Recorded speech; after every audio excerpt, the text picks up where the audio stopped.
Bora lá, galerinha! Mistérios perturbadores resolvidos do canal do Aquinho, gente.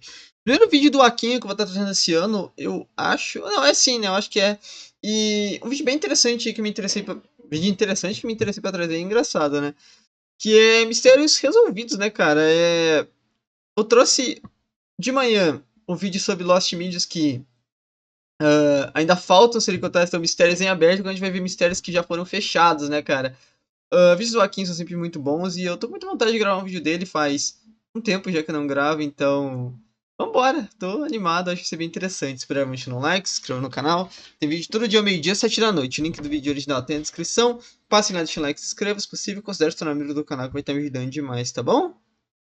Vambora, se precisar desse vídeo, tô bastante curioso, acho que vai ser bem legal, lembrando que o link do nosso servidor Discord tem na descrição, se você fazer parte, sempre lá trocando uma ideia, tá bom? Bora! Faz um tempinho que eu não trago pra vocês algum vídeo relacionado a mistérios. Geralmente esse tipo de assunto causa um certo fascínio em descobrir o que aconteceu. Então nesse vídeo, como vocês devem imaginar, o assunto vai ser esse. Mas dessa vez, uma forma um pouco diferente, que seriam mistérios que foram solucionados. Ok. Alguns em questão de semanas, outros em questão de dias. Em um caso em particular, 50 anos foi o tempo que demorou para ser solucionado. Ok. Então, sem mais enrolação, bora lá. Bora! Interessante, hein? Bom, primeiramente eu queria dizer que esse caso é bem complicado. Então, se em algum momento você sentir vontade de pular para o próximo tópico ou algo assim, eu compreendo. Mas se você é curioso o suficiente Aqui é o Vani, né? Tá de brincadeira, né? Aqui, pra ficar, então senta aí que eu vou te contar a história Manda toda. bala, manda Counts bala! of Chester é o principal hospital da cidade de Chester, localizado em Cheshire, na Inglaterra. Eu acho que é assim que se fala, tá? Eu sei que tem muita gente que me corrige nos comentários, mas eu não sou muito bom em cidade relacionadas ao mundo lá fora, digamos assim. Ok. Mas digamos que esse hospital tinha uma boa reputação, a não ser por um acontecimento que mudou toda a história desse hospital. Lá pelo ano de 2012, uma nova funcionária começou a trabalhar na unidade, Lucy Letby, uma enfermeira de cerca de 20 e poucos anos na época. De acordo com as pessoas que conheciam ela um pouco melhor, ela adorava gatos, dançava salsa e adorava beber de vez em quando. E tudo isso parecia normal. Porém, ela vida tranquila, vida na paz. tinha um hobby bem mais sombrio, algo que ela mantinha em segredo. Algo tão depravado que deixa qualquer pessoa normal impressionada. Quando ela começou a trabalhar no hospital, ela foi designada para trabalhar na ala neonatal. Isso significa que o trabalho de Lucy era cuidar de bebês, ou até mesmo ajudar a trazer novas vidas ao mundo, obviamente com o serviço de parto. Mas a parte bizarra dessa história vem agora, porque na realidade, ela encontrava certo prazer em fazer completamente o oposto.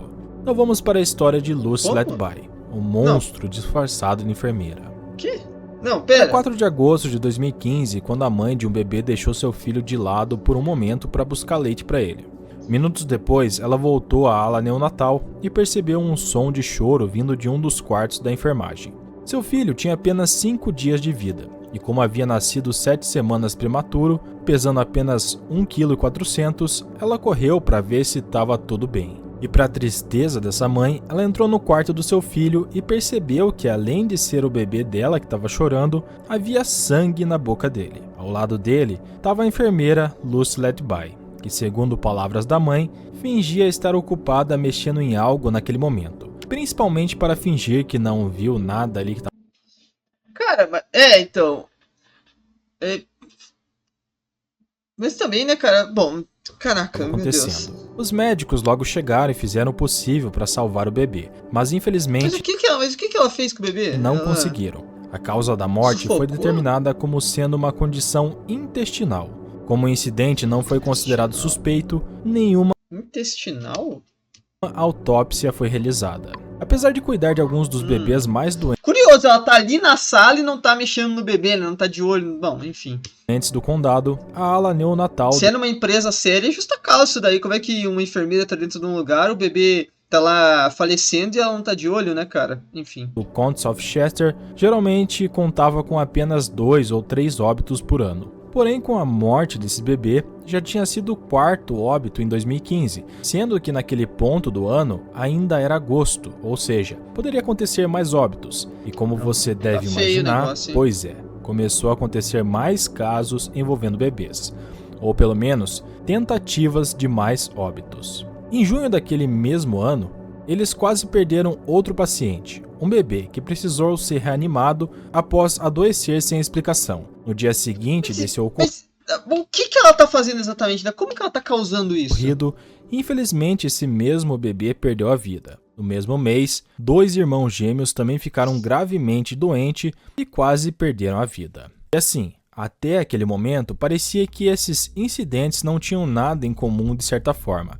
apenas trágicos acontecimentos. Exceto pelo fato de que Lucy Letby sempre estava de plantão em todas essas ocasiões, mas naquele momento isso foi considerado circunstancial. Até porque Lucy... estranho, né? Que estranho, né? Toda hora que um bebê falece, essa mina tá do lado do bebê, né? Que esquisito, né? E ela nunca percebe, né? Tá de sacanagem, era uma enfermeira né, sorridente, dedicada, que se dava bem com todos os colegas e seu comportamento gentil com os pacientes tornava ela uma das funcionárias mais populares da equipe. Porém, quando um quinto bebê faleceu durante um dos turnos de Lucy em outubro do mesmo ano, algumas suspeitas começaram a aparecer. Porque não eram apenas 5 vidas que haviam sido perdidas, todos já estavam mas perto. sim pela porrada de quase óbito que aconteceram nesse mesmo período.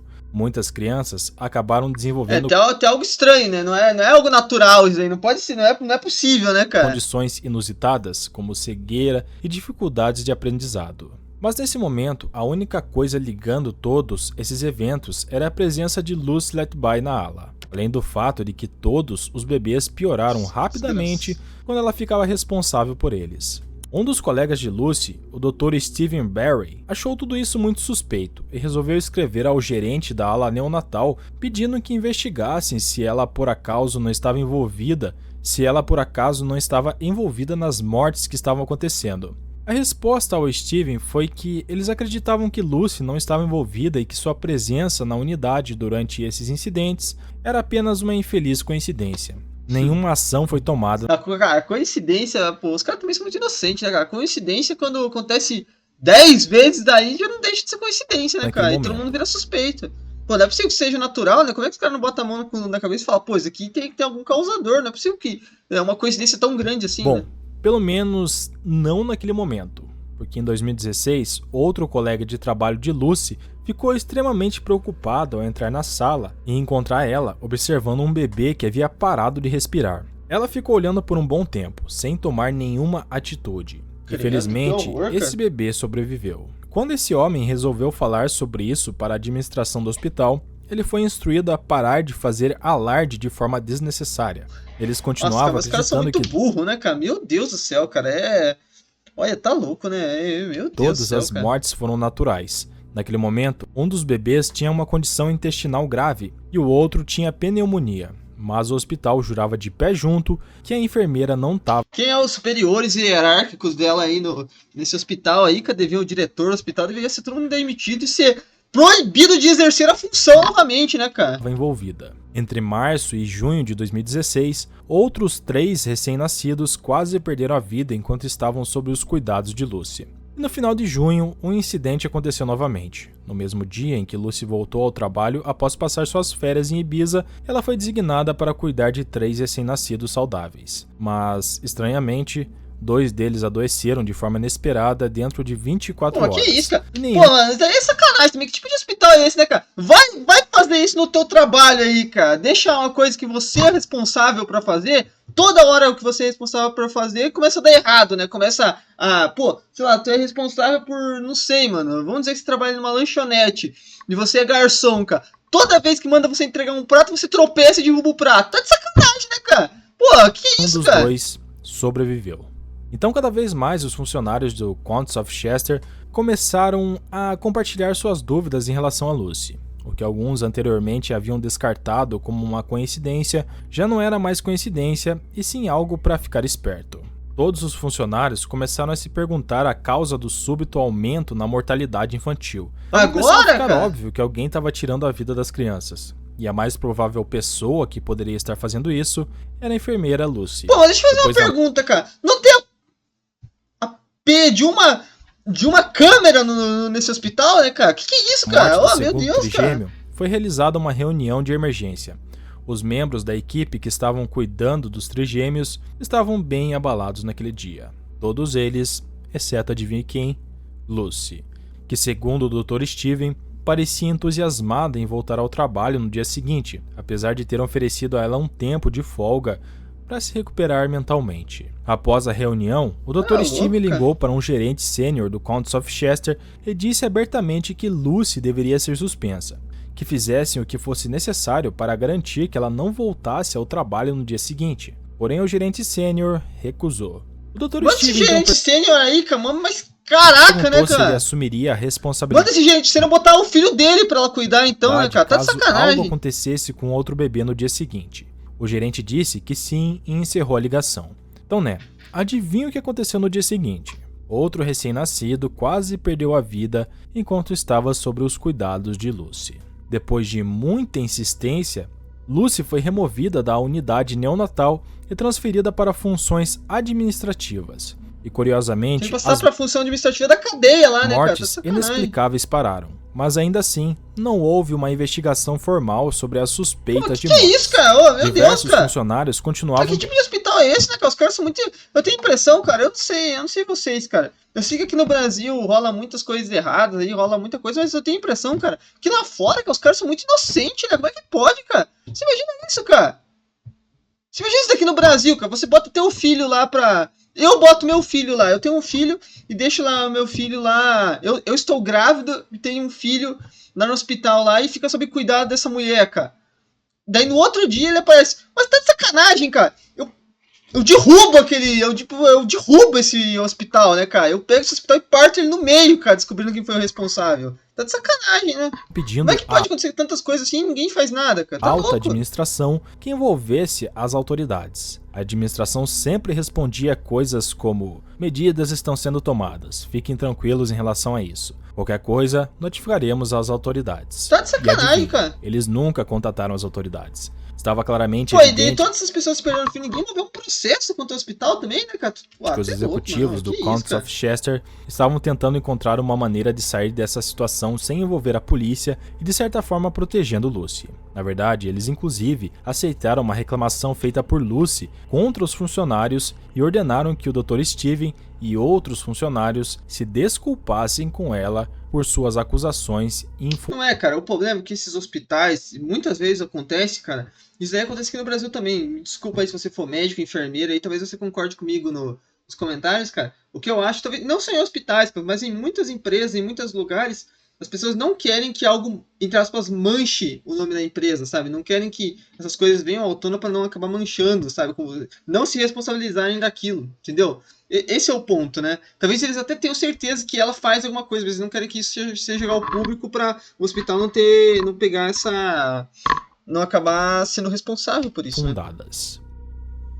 Mas apesar de serem forçados a pedirem desculpas se não perderiam seus empregos, eles se recusaram a deixar Lucy escapar impune de suas ações, principalmente porque ela estava programada para voltar ao papel de enfermeira em maio de 2017. Eles decidiram levar o caso à polícia de Cheshire no mesmo mês. Finalmente, uma investigação sobre os assassinatos começou, batizada de Operação Hummingbird. Após um ano de investigação, alguns resultados laboratoriais assustadores vieram à tona. Pelo menos 2 das vítimas que foram a óbito no hospital apresentavam altos níveis de insulina e baixos níveis de peptídeo, indicando que seus corpos não haviam produzido insulina de forma natural e que alguém havia administrado uma dose letal da substância nesses bebês. Segundo especialistas, isso não poderia ter acontecido acidentalmente. Na maioria dos outros casos, os recém-nascidos haviam sido injetados com ar. Se esses resultados laboratoriais não tivessem sido ignorados na época, pelo menos alguns dos pacientes poderiam ter sido salvos. Nossa, à medida que a investigação avançava, os detetives chegaram à mesma conclusão que os funcionários do hospital. Lucy Letby era uma assassina em série. Cana nela! Como pode ser observado nessa folha de presença, não seria suspeito se ela estivesse presente em alguns dos incidentes, já que quase todas as enfermeiras estavam. Porém não, Lucy estava presente em cada uma das 25 ocasiões suspeitas em que um bebê colapsou ou faleceu entre meados de 2015 e 2016. Durante esse período, Lucy enviava mensagens de texto para colegas tentando mascarar seu envolvimento, e chegou até a enviar um cartão de condolências aos pais de uma das vítimas, dizendo que eles estavam em seus pensamentos e expressando sua tristeza pela perda. Em 2018, Lucy foi presa em conexão com e todas agora eu as tô com carinha de choro, né? Sua casa foi completamente vasculhada e os investigadores encontraram um diário que continha uma nota bizarra, com declarações contraditórias. Em uma linha estava escrito: "Eu não fiz nada de errado", enquanto outras diziam: "Eu matei de propósito. Sou má, fiz isso". Seu histórico de buscas na internet também revelou que ela estava pesquisando. Apesar dessas evidências, Lucy só seria formalmente acusada em novembro de 2020. Foi assim que os moradores de Chester descobriram que o hospital local tinha uma assassina em série, alguém que escolhia como alvo os mais jovens e vulneráveis. O julgamento de Lucy Letby começou em outubro de 2022, mas só foi concluído no dia 18 de agosto de 2023. Lucy foi considerada culpada pela morte de 7 bebês e pela tentativa de assassinar outros 6 entre junho de 2015 e junho de 2016. Embora o júri tenha sido instruído a considerar apenas 7 acusações de homicídio, houve na verdade 13 mortes prematuras na ala de Lucy, durante aquele período de 12... mas que também, vamos ser sinceros, né? Talvez ela não tenha envolvimento em todos também, né? Talvez tenha um ou outro que de fato foi... aí, olhando pelo lado da polícia, né? Talvez tenha um ou outro que de fato foi por alguma complicação médica, né? Mas, bom, acho que é mais que suficiente para pegar uma prisão perpétua, né? Meses. E a Lucy estava de plantão em todos esses períodos. As autoridades continuam até hoje investigando esses casos. Em mais um ato de covardia, Lucy Letby se recusou a comparecer à sua sentença, que ocorreu no dia 21 de agosto de 2014. Na sua ausência, o juiz anunciou que Lucy, atualmente com 33 anos, cumprirá o resto de sua vida atrás das grades, sem possibilidade de liberdade condicional. O motivo da gravidade excepcional de suas ofensas é extremamente alto. Determina que as disposições de liberação antecipada não se aplicam. A ordem do tribunal, portanto, é prisão perpétua sem possibilidade de liberdade condicional para cada uma das ofensas, e você passará o resto da sua vida na prisão. Durante todo o julgamento... Cara, se eu falar o que...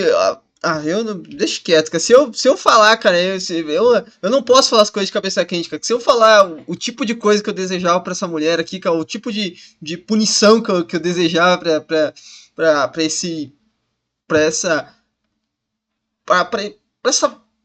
essa coisa aí, né, cara, eu não sei, cara, eu não sei o que eu falaria aqui. Acho que até quem espera coisa mais errada saindo da minha boca, talvez ainda se surpreenderia com o que eu falaria aqui, cara, porque... Meu Deus, cara. A alta administração do Counts of Chester foi duramente criticada por não agir diante das preocupações... Tem que derrubar esse hospital aí e mandar todo mundo embora, cara. ...dos funcionários. Muitas vidas poderiam ter sido salvas. Esse cara tem que ser mantido, esse cara aí. Steven e outras pessoas tivessem sido levados a sério. Na verdade, se esses funcionários não tivessem persistido, todo esse caso provavelmente teria sido varrido para debaixo do tapete e as ações de Lucy Letby teriam passado despercebidas e sem punição. O Counts of Chester, nos dias de hoje, está sob uma nova administração. E infelizmente, esse é de longe o hospital aí super bom pra você ter seu filho aí, né, caso desse tipo, muitos profissionais da saúde, né, cara? Tiraram vidas de forma encoberta. Não dá pra saber o que foi que motivou a Lúcia a dó, olha a carinha dela. Ter esses atos. E muito provavelmente a gente nunca vai saber porque ela cometeu seus crimes. Mas o curioso no caso dela é que ela não se encaixava no perfil típico de um assassino médico. Ela era sociável, querida e aparentemente uma pessoa normal. Ela não agia nem parecia ser o tipo de pessoa que cometeria essas coisas. Então podemos dizer que ela era literalmente um lobo em pele de cordeiro. Um monstro de coração frio que ceifou a vida de vários inocentes. Deus me livre, hein, cara. Espero que esteja sendo bem cuidada lá na cadeia pelos outros presos. Próxima história, a gente precisa voltar mais de meio século. Chegaram até aqui? Deixa o like, se inscreva no canal, não custa nada, vai estar me ajudando demais, tá bom? Enfim, vambora, né, gente? Que vídeo pesado, hein? Para o estado do Texas. A data era 23 de agosto de 1971. Uma jovem mãe tinha acabado de se mudar mansão Wayne, cara? para Fort Worth, Alta Apachenko, e ela tinha se separado do seu marido, o Jeffrey Highsmith, e junto ela levou a filha deles, a Melissa.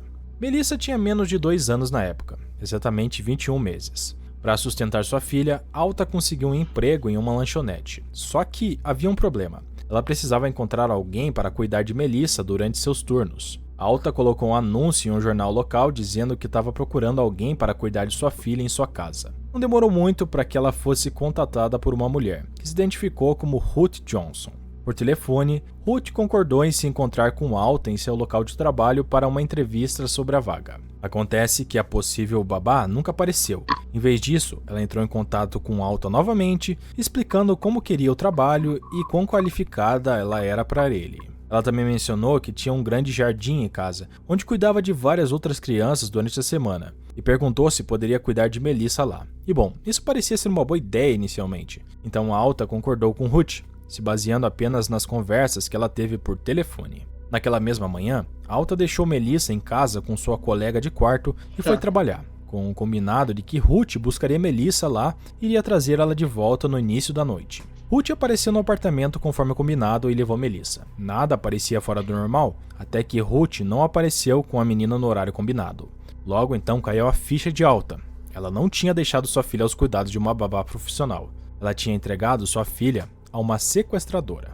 Alta contatou as autoridades imediatamente, e uma busca pela babá e pela criança começou rapidamente. No entanto, apesar de muita publicidade... Tem que tomar muito cuidado, né, cara? Com quem você vai deixar sob os cuidados tua filha, teu filho, né, mano? Você é louco, Toma muito cuidado. Por isso que, cara, sei lá, mas tem que ter um filho, uma coisa assim, eu acho que babá, essas coisas aí, hoje em dia, eu não sei se vale a pena ter não, né, cara? Eu acho que o certo é você colocar num maternal, num berçário, não sei como chamam aí onde vocês moram aí, nessas creches aí, só que tem aí pra bebês aí, né, cara? Que seja séria, de fato, nem que você pague mais aí, né, cara? Porque, olha, você pagar aí pra alguém, cuidado, tem que tomar cuidado, hein? Local e... Eu não digo nem em questão de sequestrar, né? Sequestrar é óbvio que é a extrapolação da parada, né? Eu digo da pessoa realmente fazer maus tratos, não saber cuidar, né, e tal. Cobertura da mídia, nenhuma pista plausível apareceu nos momentos iniciais.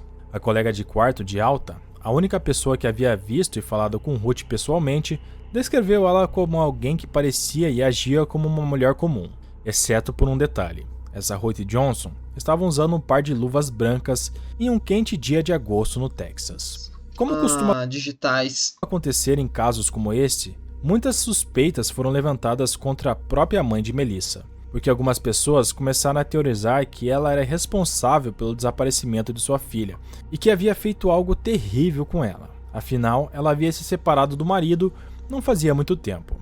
Então isso poderia ter sido algum tipo de ato de vingança, uma forma de Alta se vingar do seu marido? Afinal, que mãe confiaria sua filha aos cuidados de uma desconhecida? Então, né, é complicado, né, cara? É complicado você também passar pano pelo que ela fez, que foi um ato, assim, da mãe, no caso. Não acho que ela foi mal intencionada nisso, mas foi, de fato, pra não dizer bobinha, muito inocente, né? E não apenas uma desconhecida, mas alguém que já tinha agido de forma suspeita ao não comparecer a um encontro previamente combinado. Ainda assim, nenhuma acusação foi feita contra a própria Alta. Com o passar das eu também acho que não deveria décadas, ser o paradeiro de Ruth Johnson e de Melissa permaneceram como um mistério. Embora o caso mas a gente sabe que esse caso foi resolvido, então. tenha sido deixado de lado e as pistas tenham desaparecido por completo, os pais de Melissa nunca pararam de procurar por sua filha. Eles deram entrevistas para jornais e programas de televisão. O tempo passou e com novas tecnologias surgiram novas... Eu achei que esse caso era bem mais antigo. Essa é a Alta? Pô, essa imagem aqui parece que é dos anos 50, né, cara?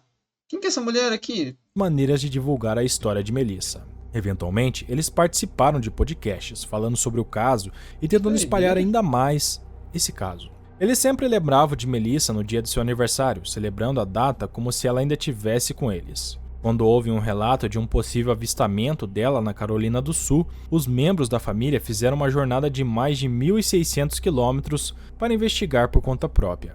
Mas acabou sendo um alarme falso. E isso de fato mostrou que os familiares de Melissa nunca desistiram de encontrar ela, mas parecia que as chances de Melissa e seus pais se reencontrarem pareciam ficar cada vez menores. Para as autoridades, nenhuma pista sólida tinha surgido. Porém, tudo isso mudou em 2022, mais de 50 anos após Melissa ter sido levada. Não, 50 anos, então quem que era aquela mulher que apareceu ali? Jeffrey começou um novo projeto. Acho que era uma foto aleatória que o Joaquim colocou na edição. Criar sua árvore genealógica. Depois de se inscrever em um site, Jeffrey enviou uma amostra de seu DNA no final de 2022, na esperança de encontrar algumas conexões familiares.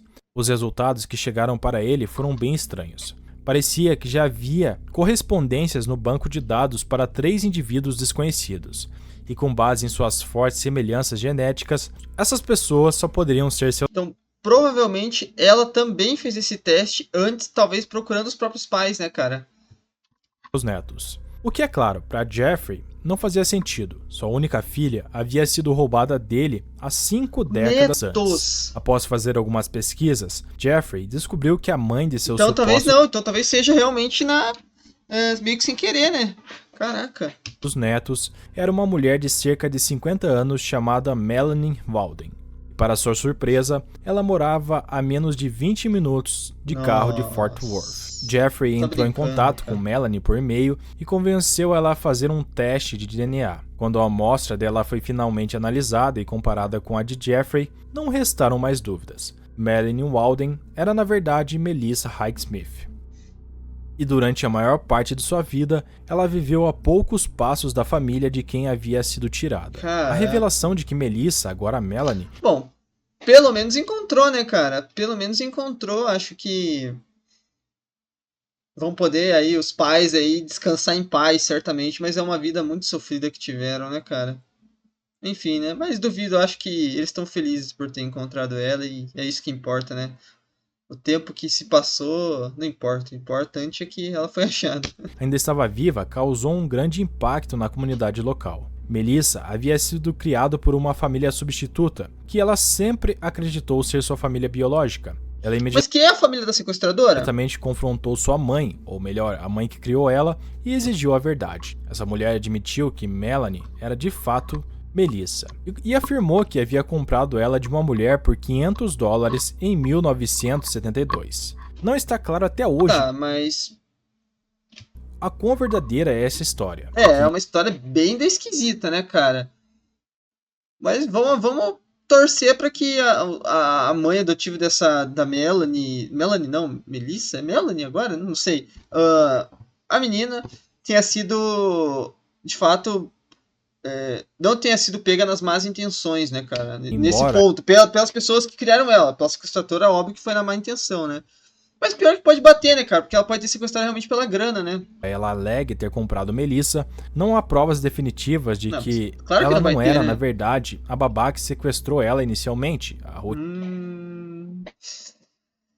Ai, né, cara? Johnson. Independentemente disso, devido ao prazo de prescrição do caso ter expirado, nenhuma acusação foi feita contra ela ou qualquer outra pessoa. Embora Melissa não tenha falado muito sobre sua criação, parece que não foi uma infância feliz. Ela acabou fugindo de casa aos 15 anos e ensinou que teve que fazer o que era necessário para sobreviver. Em 2023, 51 anos após ter sido levada, Melissa finalmente voltou para os pais biológicos e foi, no mínimo, um reencontro emocionante. Embora à primeira vista essa seja uma história feliz de uma família reunida, há muitas controvérsias. Para Alta... Claro, ainda tem muitos pontos sem nó aí, ela foi né, finalmente absolvida das acusações que pairavam sobre ela desde o desaparecimento da filha, mas perdeu quase toda a vida de Melissa. Para Jeffrey, ele voltou a ter contato com sua filha, mas que infelizmente não tinha nenhuma memória dele. E para Melissa, ou Melanie, toda a sua história de vida foi virada de cabeça para baixo. É difícil... claro que é triste, mas assim, cara... Pra a Melissa, cara, claro que ela provavelmente é a que menos sofreu com tudo isso, no sentido de que... nesse sentido, cara, ela foi a que mais sofreu na vida, aparentemente, né? Com tudo que aconteceu, mas no sentido de que... pela falta dos pais originais, tá? Porque ela nunca nem soube que ela... Então ela não sofreu nesse tipo de coisa, né? Tipo, ela não sofreu daquele... estou realmente com... os meus pais não são aqueles ali, sabe? Isso que eu quero dizer. Os pais, sim, que passaram a vida inteira numa tristeza absoluta aí por não conseguir encontrar a filha. Então, eu acho que os pais certamente ficaram muito felizes, né, cara? Então, independente de tudo que aconteceu, eles certamente, se eles pudessem escolher, eles certamente escolheriam isso, né? Pelo mesmo velhos encontrarem ela, né? Então, assim, cara, é um final feliz no final, vai. Se imaginar como ela deve ter se sentido, já que foi levada tão jovem de casa. E ela e seus pais biológicos não têm memórias compartilhadas nos dias de hoje. Eles não têm experiências juntas, nenhum evento familiar ou momentos marcantes que celebraram ou lamentaram juntos. Por outro lado, a mulher que criou Melissa, a mulher que ela chamou de mãe por toda a sua vida, ou sequestrou ela ou comprou ela, mantendo sua verdadeira identidade em segredo por 5 décadas. Felizmente, da parte de Melissa, ela acabou enxergando. Mas por que a pessoa compraria um bebê sendo que você pode adotar um? Eu não entendo exatamente isso, né, cara? Qual que é a lógica por trás desse crime, né? Vocês conseguem entender isso? O melhor da situação. Ela disse a alguns portais de notícia que planejam mudar seu nome de volta para Melissa e até mesmo renovar seus votos de casamento com o marido, para que seus pais biológicos tenham a oportunidade de ver ela se casar. Só espero que eles possam aproveitar o tempo que eles têm para se conhecerem, sem se prender aos pensamentos de como suas vidas poderiam ter sido diferentes se Melissa nunca tivesse sido felizes, levada. né, cara? Eles parecem felizes aí, então não vou ficar triste com isso. Vou ficar feliz que eles se encontraram, não vou. Eu acho que é isso que os pais têm que ter também, sabia? Eu acho que, cara, se essa mulher, independente do que a mãe dela fez ali, da mãe que criou a menina, fez ali, se ela comprou, se foi ela que sequestrou, cara, esquece isso, cara.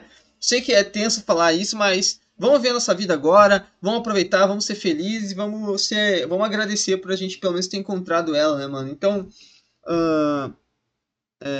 sem bad vibes aqui, né, cara? Vamos pelo menos ser felizes o tempo que a gente tem juntos, Com né? a população atual de um pouco mais de 500 mil de pessoas, a Tasmânia é de longe o estado menos populoso da Austrália. Nesse local, morava Dale Nicholson, um homem de 61 anos, natural de New Norfolk. Na tarde de 10 de dezembro de 2016, Dale tinha conversado com um amigo pelo telefone. Eles falaram casualmente sobre seus planos, com Dale mencionando que iria pescar. Depois dessa conversa, ele nunca mais foi visto. A última vez que alguém viu ele foi seu vizinho. Ainda no mesmo dia, ele viu o homem entrando em seu carro com suas varas de pescar. Quando ele não retornou para casa naquela noite, sua família reportou ele como desaparecido. Uma busca realizada pelas autoridades locais não encontrou nenhuma pista. É como se Dale tivesse desaparecido da terra. Seus entes queridos estavam extremamente preocupados com seu bem-estar. Eles sabiam que Dale lutava contra pensamentos negativos e frequentemente encontrava consolo no álcool e em substâncias mais pesadas. Apesar de um esforço de busca e resgate minucioso, nenhum vestígio de Dale foi encontrado em lugar nenhum. Sua família continuou procurando por ele nos anos seguintes. Em 2021, Dale foi declarado morto, embora seu corpo ainda estava desaparecido naquela época. Como Dale era um pescador e foi visto pela última vez com suas varas de pescar, seu caso chamou a atenção da comunidade de mergulho. O mergulho de busca e resgate... Talvez tenha sido se afogado ou algum animal atacado ele, né? Uma profissão rara que exige várias habilidades e força mental. Isso não apenas devido à natureza perigosa do trabalho. O trabalho normalmente envolve mergulhadores localizando e recuperando restos humanos. Então, tirando aquelas pessoas que fazem isso como carreira, há vários mergulhadores que começaram a trabalhar com as famílias de pessoas desaparecidas. Famílias que temem que seus entes queridos sumiram na água em algum lugar e sentem que as autoridades são incapazes de encontrar essas pessoas. Existem vários canais no YouTube criados por mergulhadores que exploram lagos e rios. E é impressionante quantas pessoas desaparecidas eles encontram escondidas em locais que milhares de pessoas passam todos os dias. Os mergulhadores que assumem esses tipos de casos geralmente oferecem seus serviços gratuitamente. Eles não buscam ganho monetário, apenas querem ajudar as famílias deixadas... Eles postam no YouTube pra tirar uma graninha, né, cara? Também, para trás e dar uma notícia do paradeiro da pessoa desaparecida. Dundive, um youtuber australiano... Não é porque eles não pedem dinheiro pras famílias e coisas assim que eles não ganham dinheiro com isso. Eles fazem também porque dá grana, né, cara? Porque é um trabalho muito trabalhoso e merecem receber algo, né? É um desses homens. E junto com seu colega americano... Incrível, fantástico trabalho. Né? Bill McIntosh, os dois viajaram para a Tasmânia, onde Dale Nicholson havia sido visto pela última vez. Mas acontece que em janeiro desse ano, os dois estavam, na verdade, buscando por outra pessoa desaparecida chamada Nicholas Salas. Então, iniciando a busca ao longo do rio Derwent, eles perceberam que poderiam ter encontrado outro homem, um que havia desaparecido 6 anos antes. Os dois nadaram para várias partes do rio. Após descartar alguns locais devido à falta de acesso, eles pegaram um barco e, usando o equipamento de sonar subaquático, eles conseguiram uma leitura de um objeto, e tinha o tamanho e formato de um carro. Com base nas dimensões, localização e profundidade da água, os dois homens acharam que esse objeto merecia uma investigação pessoal. O Ford azul submerso foi localizado logo atrás da baía de New Norfolk, isso é, apenas alguns minutos de carro da casa de Dale. literalmente na esquina. Nossa, que bizarro, né, cara? Tava ali esse tempo todo e... De acordo com um membro da família, em seu primeiro mergulho, a equipe de busca e resgate conseguiu ler a placa do carro. Isso confirmou a suspeita. Eles realmente haviam encontrado o carro de Dale Nicholson. E o mais surpreendente, eles notaram algo no... Tava ali do lado esse tempo todo, né, cara? Imagina a cara da família, né, cara? É dureza para pensar nisso também, banco da frente do veículo. Alguns restos humanos. Era ele, né? Então, sem muita enrolação, eles levaram... Ele caiu, se ele se acidentou com o carro, ele tacou de propósito o carro, né? Para as informações para as autoridades locais, e frequentemente em casos como esse, as autoridades não são muito receptivas quando amadores se envolvem. Há uma infinidade de vídeos de mergulho no YouTube onde a polícia reage com hostilidade sempre que sua investigação é resolvida por pessoas que... Eles não gostam, né, cara? Isso é uma coisa que é triste pra caramba, né? Em vez deles ficarem felizes, pô, os caras ajudaram nós, a polícia muitas vezes se sente meio que um ciúme, né? Tipo, os caras conseguiram e a gente não, né? Sabe? É uma coisa ridícula, né, que existe. Que não trabalham na organização. Talvez porque na mente deles, esses youtubers acabam expondo a polícia e colocando eles como incompetentes. Inclusive teve isso, cara. Muitas vezes a própria polícia não tem recursos pra lidar com tantos casos, né, cara? Você tem que parar pra pensar também que a polícia, ainda mais que nem no Brasil, que você tem muitos e muitos crimes, né, cara? A polícia talvez não tenha capital humano mesmo pra conseguir lidar com tantas coisas, né? Imagine lá dentro da polícia tantas investigações rolando ao mesmo tempo, né, cara? Então é complicado. Então muitas vezes não dá pra resolver tudo. E qualquer ajuda pra mim deveria ser bem-vinda, né? Caso que um desses mergulhadores do YouTube até foram presos por suas ações. Mas felizmente para o canal Down Under no YouTube, agora conhecido como Down Under Search and Rescue, esse não foi o caso. Tanto Dan quanto Bill concordaram que a polícia da Tasmânia agiu profissionalmente depois que eles foram abordados. A polícia removeu uma série de barreiras que haviam sido erguidas desde que Dale desapareceu e conseguiu acesso à beira da água para recuperar o veículo. E assim, 6 anos depois de seu desaparecimento, Dale finalmente foi encontrado. Não pelas autoridades, mas por 2 mergulhadores. Não porque eles tinham qualquer conexão pessoal com Dale, nem porque estavam sendo pagos para encontrar ele, mas simplesmente porque queriam dar algum fechamento para a família e deixar Dale descansar em paz. O incrível é que a família chegou a caminhar por esse caminho ao longo do rio várias vezes. Na realidade, todos na cidade passam por esse local e simplesmente nunca imaginariam que Dale poderia estar ali. A família de Dale teve emoções mistas sobre a descoberta. Eles ficaram claramente felizes. É triste mas é melhor, assim, cara, é melhor você saber o que aconteceu do que ficar remoendo isso pro resto da vida, né, cara? É melhor você descobrir logo, ele realmente faleceu, tá aí, ó, tá o carro dele aqui, do que você ficar remoendo isso pensando que ele pode estar em algum lugar, que, enfim, né, cara?